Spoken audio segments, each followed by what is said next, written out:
Today I'm going to be talking about Diego María de la Concepción Juan Nepomuceno Estancilao de la Rivera y Barrientos Acosta y Rodríguez, also known as Diego Rivera. His large frescoes helped establish the Mexican mural movement and Mexican art, a memorable figure in 20th century art. It's actively painted during the 50 years from 1907 to 1957. Diego Rivera and his twin brother were born on December 8, 1886 in Guanajuato, Mexico. Rivera's twin brother passed away at the age of 2 and the family moved to Mexico City shortly thereafter. Rivera began drawing at the age of 3, a year after his twin brother's death. Rivera had been caught drawing on the walls. His parents, rather than punishing him, they installed chalkboards and canvas on the walls.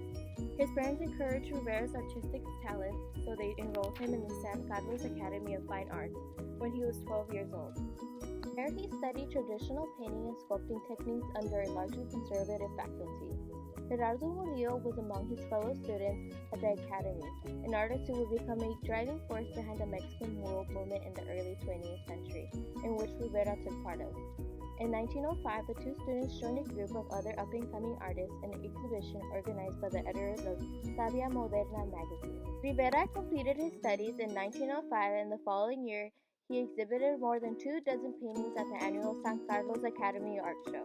One of his works from this time, La Era, or The Threshing, displays elements of impressionism in the play of light and shadow and the artistic distinctive use of color. In 1907, Rivera received a government sponsorship to study in Europe.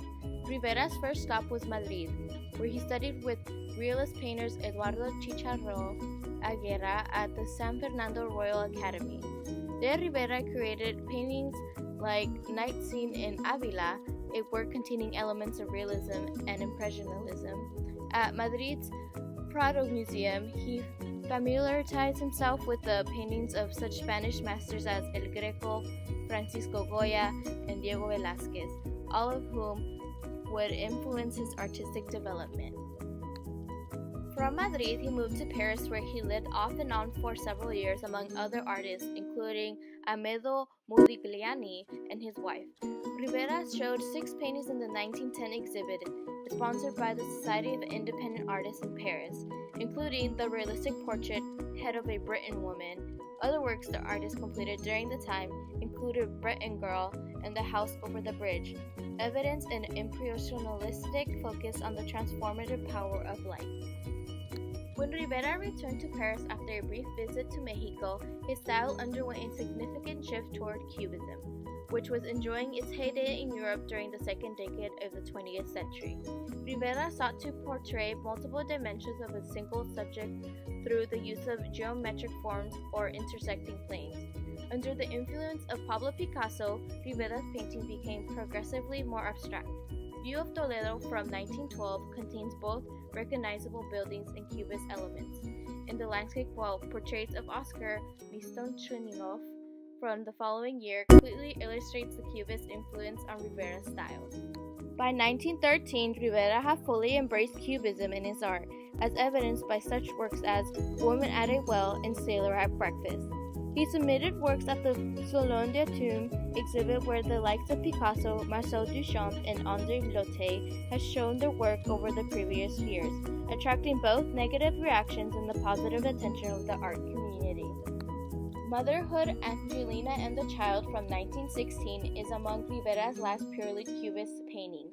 His artistic development headed in a fresh direction as the artist focused on recent political events such as Mexican Revolution and the Russian Revolution of 1917, bringing his ideological views to the forefront.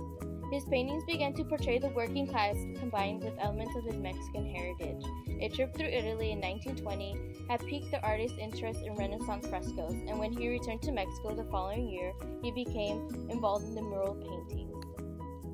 Rivera joined a group of artists in a government-sponsored mural program. Rivera's first foray into the genre creation, which he painted on a wall in the National Preparatory School auditorium in Mexico City, depicts a heavenly host with Renaissance halos. In his 30s, Diego Rivera's painting style had come into its own, featuring large figures with simplified lines and rich colors. Many of his scenes tell the story of workers such as miners, farmers, industrial laborers, and peasants. Some frescoes show festivals such as the Day of the Dead and the Maíz Festival from 1924. He was still married when he met art student Frida Kahlo. They married on August 21, 1929, when he was 42 and she was 22. Rivera's fame grew in North America as the frescoes of Diego Rivera came out in New York City. Later, he went to San Francisco, California, which coincided with the first major showing of his artwork in the U.S. Rivera painted 3 murals in San Francisco: the Allegory of California, the making of a fresco showing the building of a city, and the Pan American Unity. In 1949, Rivera enjoyed an anniversary exhibition celebrating 50 years of his work at Mexico City Museum of the Palace of Fine Arts. Rivera died of heart disease in 1957. During his lifetime, Rivera set an example as a community member who used his talents to tell stories of the working class. On May 10, 2018, Diego Rivera's painting The Rivals became the highest price sold for $9.76 million Latin American artwork ever to be sold at an auction, overtaking a record set by the work of Frida Kahlo.